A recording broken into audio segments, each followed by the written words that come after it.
Ladies and gentlemen, welcome to a new episode of Wound Farce, where we review and discuss your and our favorite comedy films. This is the world's first and only combination trivia host and professional wrestling announcer of Chilean descent that currently resides in Southern California, Ozzy V. And with me, as always, on this program, first in the Northern California Bay Area, world famous juggler Greg Larson. How you doing, Greg? I'm swell. How about yourself, Ozzy? I am. We are recording this on October 13th. As of right now, I'm okay. I'm hoping that when this airs, I'll be much better. But you can just look to see at the Raiders' record, and if they still have only won 2 games, I'm not doing so great. Also with us, ladies and gentlemen, Flesh Room producer Todd. How you doing, Todd? Chilling. All right. It's 99% It's almost of the Halloween time. I'm having It is almost good Halloween time. time. And It this is Halloween actually, time. with this review today, this will conclude our month of Halloween horror comedies. Today we are reviewing and On discussing Farce, not on the on channel. Farce. On yes, We specifically still on have a Farce. few more days. Come on, Ozzy. The channel is like a 24/7 Halloween channel, it almost feels like sometimes. But anyhow, today we are reviewing and discussing The Burbs, which was released on February 17th, 1989. Todd, do you have a trailer available? The cough, I take it as a yes. All Tom Hanks wanted was a quiet vacation at home. This is what I need, Carol. I need this. Welcome to Mayfield Place. A typical street in the Burbs, Morning, Walter. where nothing much ever happened Walter's dog just took a dump on Rumsfield's lawn again. until the Klopeks moved in. Klopex? Klopex. Klopek. No one goes in, no one comes out. Neighbors from hell. It was a nice place to live, He said he thinks the Klopeks are evil incarnate. Well, you're much too smart to fall for that, aren't you, honey? but now Carol! you wouldn't want to visit there. Ray. This is Walter. The Burbs, I'm going over the fence, and I'm not coming back till I find a dead body. Ray, do you want him to take your family, kidnap them, tear their livers out, and make some kind of satanic pate? We found Walter! We got a real problem. I hit the gas line, I'd run! God, I love this street. Tom Hanks, I think we are overreacting. No. The Burbs. It's one hell of a neighborhood. Hey, honey, I think we should move. And that was the trailer for The Burbs, again released on February 17th, 1989, rated PG with a runtime of 102 minutes, written by Dana Olson, directed by Joe Dante, starring Tom Hanks, Bruce Dern, Carrie Fisher, Corey Feldman, and also a bunch of the Joe Dante crew, including Henry Gibson, Wendy Shaw, Dick Miller, Rick DeCummon, also in the Obsessive Neighbor that you saw in there, and also Robert Picardo as well. Dick Miller, Robert Picardo had cameos as garbage men, but still, it's always fun to see the Joe Dante crew, especially Dick Miller, when he shows up. Initial thoughts on this? This is actually a movie I was very familiar with when I was a child. It had like it made dark humor digestible for me as a younger kid, like because like looking back on it now, it seems like mild a dark humor. It's a mild, but it's like as a kid, like as a 6 or 7-year-old kid, like that.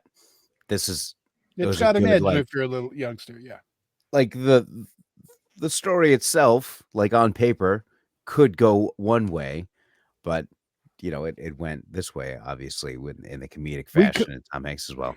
We cover the versions that go the other way multiple times on the channel on other. Yeah. So that's why it's fun to go in this particular direction here. So I had always had fun with it, and I was always looking forward to finally reviewing it here in this month of October. Todd, initial thoughts? Yeah, I already was at this time already a fan of Joe Dante. I was excited for another, film of his. Rewatching it, it reminded me I miss like those. This is late 80s, but like late 80s, early 90s, like studio pictures. Like you could tell not a lick of this was shot outside of Universal Studios. But you Right. know what? That's like an era of movies like I miss now. Like not everything needs to be on location. Right. Shoot it Right. at Universal, you know? So I don't know. There was something about that. It just like took me back. I was like, because I mean, you look at Gremlins, it's the same studio feel. So I don't know. There's just something about a Joe Dante picture shot on Universal, I guess. You know, the emphasis can always be on the dialogue, and the content doesn't need to be on the location. Right. Greg. Yeah, so this is just another one of those movies that makes me realize I've not seen a lot of movies. Like I feel like this series we've done has made me realize how much I've not seen. But it was another one that I've always remembered because it's in the sense of like, oh, I've heard of that movie, you know, because you always saw like the box art and all that fun stuff. And Tom Hanks, he's fantastic. So you always hear, it was in this, that, and the other. So I was excited to see where this went. And this time period is always fun. It kind of gave me a little bit of a that same vibe as like those Tom Hanks movies like Big and such, you know, like that just everyone's kind of having a fun time. So I was excited to watch it, and it definitely didn't let me down for it. Yeah, it's so as mentioned, I mentioned the Dante crew. Joe Dante likes to use people that he's had before, right? And if they didn't enjoy being on a set that he is directing, they wouldn't come back. Mm-hmm. So that's easy to say there. So that's indicative of something right there as well. Going into the funniest moments, Tom Hanks himself, he has such a great way of like being like a human cartoon character. Mm-hmm. And seeing him try to eat the sardines on the crackers was just he knew exactly how to just drag it out almost to the point of like a dramatic 6-year-old, but just sold it every way just to get it over. Was fantastic. So the sardines for me, funniest favorite moment. Todd? For me, geez, I'm coming with it. Okay. Greg? So the moment that got me, because it was so, most of the movie did have a very as real as a movie like this can be kind of feel. Not super cheesebally and such, but there's a moment where they realize the human bone and they start screaming and the camera starts zooming in and out like a stupid, like it was almost like a TV show ridiculousness. And just that yell and that zooming in and out was so dumb and just fun that it was probably one of my favorite moments of the film. Made me have a good chuckle. Todd? I lost. All my notes are gone. Like I'm trying to pull up what it is. Did you forget what the movie was completely? Yeah. I'm trying to give me a minute to figure out what it was. Like I totally screwed myself.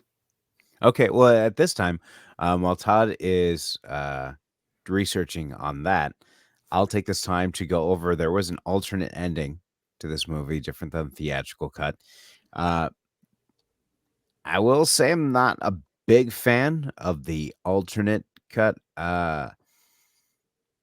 So I won't say whose specific character, what exactly happens. If you've seen the movie, you're familiar with it, you would know.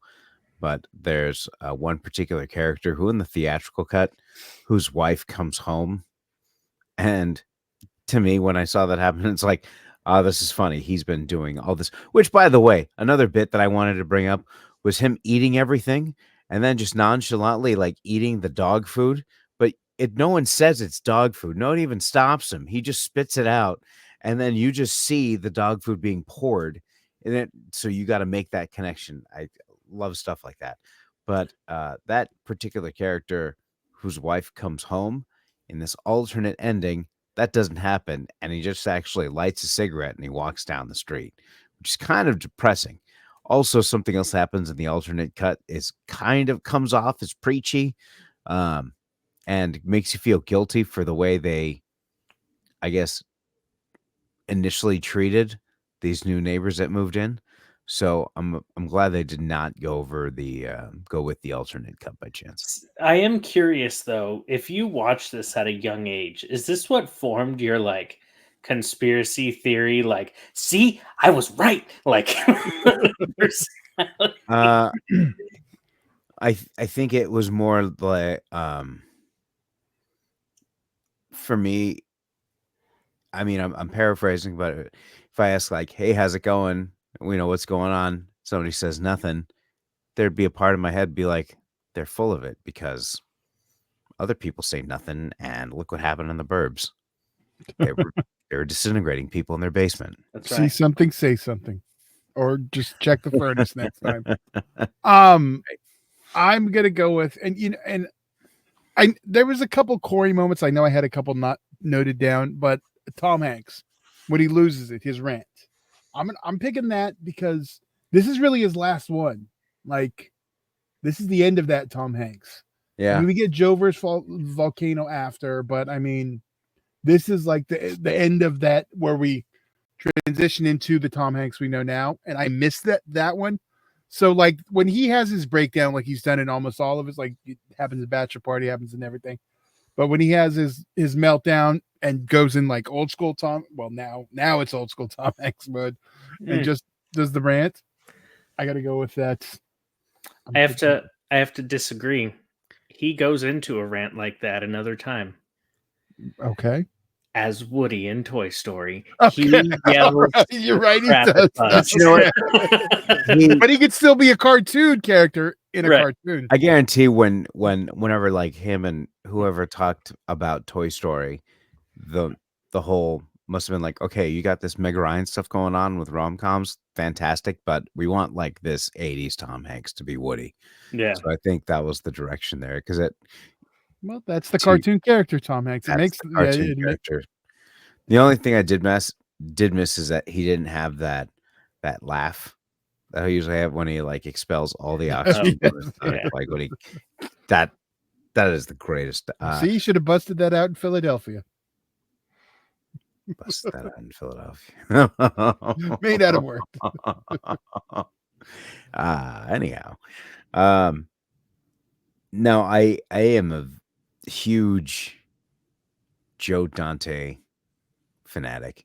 So when I give this movie a 5, I will fully admit I am biased because I'm a huge fan of the director. I'm not just giving it a 5 because it is. I genuinely, there's factors that I always take in. And if a movie can make me forget what time it is or how long it's been, that's success. And if you can make me laugh, then you become, something that I want to watch multiple times. So it is a 5 for me, primarily because there's just a way with Dante's movies where I just get vested into it and I forget what time it is. And it's exactly why I watch movies. So it's a 5 from me. All right. Well, I'm also a 5. This is one that, I do enjoy and I do watch every once in a while. And I also am a big Joe Dante guy. So. And Greg. Yeah. There we go. No, it's a 5. It's like, it's a fun movie. You can't help but have a good time. Lots of fun people in the film. There was a moment where I was like, "Oh, the conspiracy gets proven right. This might have set the foundation for a lot of people." But and Princess flipping Leia, right? Which was weird because I didn't recognize her for a while as Carrie Fisher. But yeah, it was a good time. Yeah, definitely a good time checking it out. As of October 13th, it is available to stream on Prime. Probably going to happen throughout the month of October. So feel free to check that out. And a couple of quick announcements. This week, I will be hosting trivia this Tuesday at the Rush Barn Grill at 6:30 in Lake Forest, and Wednesday at the Brewery in Placentia beginning at 7 o'clock. Always free to play and prizes for the top winning teams. And this Friday, November 1st, I will be accompanying. Actually, let me get some information there. I'll talk about November 2nd first. November 2nd, I'll be providing my announcing services for 3PWA. That'll be happening at the UFC gym in Corona, California. Yeah, and Todd actually might be there too, so you can say hi to Todd. I'll definitely be there. I am booked, sir. Okay, excellent. So you can say hi to me. So I was like, damn, I'm getting less money. You can stay home. So there will be check out the Facebook page, check out the socials. I have some information about November 1st that'll be happening in Anaheim with Dream Slam Wrestling. Dream Slam Wrestling fans tend to have a bunch of idiots and morons, so that'll be a good time to be had there. All right. Like I'd be welcomed. Yeah, absolutely. All right. And Greg or Todd, do you guys have anything else before we head out for the evening? You? Enjoy the last few days of the season of Halloween. Ozzy, that's what I thought you were trying to say something about football. Actually, you know what? Before we head out, I just want to point something out. I sent you a couple photos, Todd. Could you pull those photos out up on the screen, please? Yeah. Yeah, you're about to play the music. Yeah.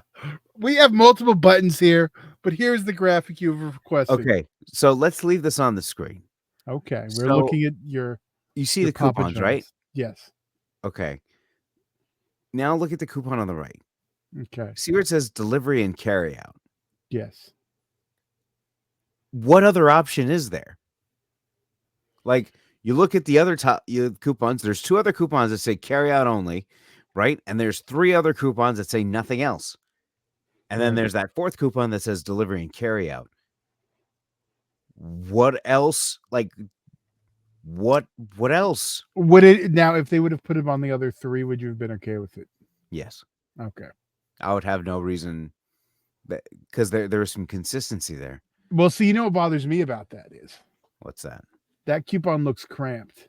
Look at how close the code is in delivery and carry out compared to the rest. You know, it's like they're on top of each other. The company this Papa John's hired to do this, because I don't think it came from, or maybe it did. I'm not entirely sure, but they left 2 sets of these coupons at every house. Well, you know what? They're hoping someone eats that crap, so it's still too expensive. Papa John's. Yeah, there's a reason why they give you fat sauce with each pizza. And when I say fat sauce, I mean butter. Yeah. Yep. Because that's what literally a shot of butter. I have tried it, and I'm not going in hating it, but that I've ever tried it. I'm just gonna throw out. I mean, hashtag not a sponsor. I'm gonna throw out this in terms of pizza places. If you're ever in Placentia, California, Tony's Little Italy. If you like Chicago deep dish, and you're in the Southern California area or around Placentia, definitely got to check that out. So sorry, just had to mention that. I'm just putting it out there. If I'm ever at your house and you order Papa John's, I am judging you 100%. That's pretty funny. All right. Now we'll be heading out, ladies and gentlemen. World famous juggler Greg Larson, Flesh Wound producer Todd, and I'm Ozzy V. We'll see you next week right here on a brand new episode of Flesh Wound Farce.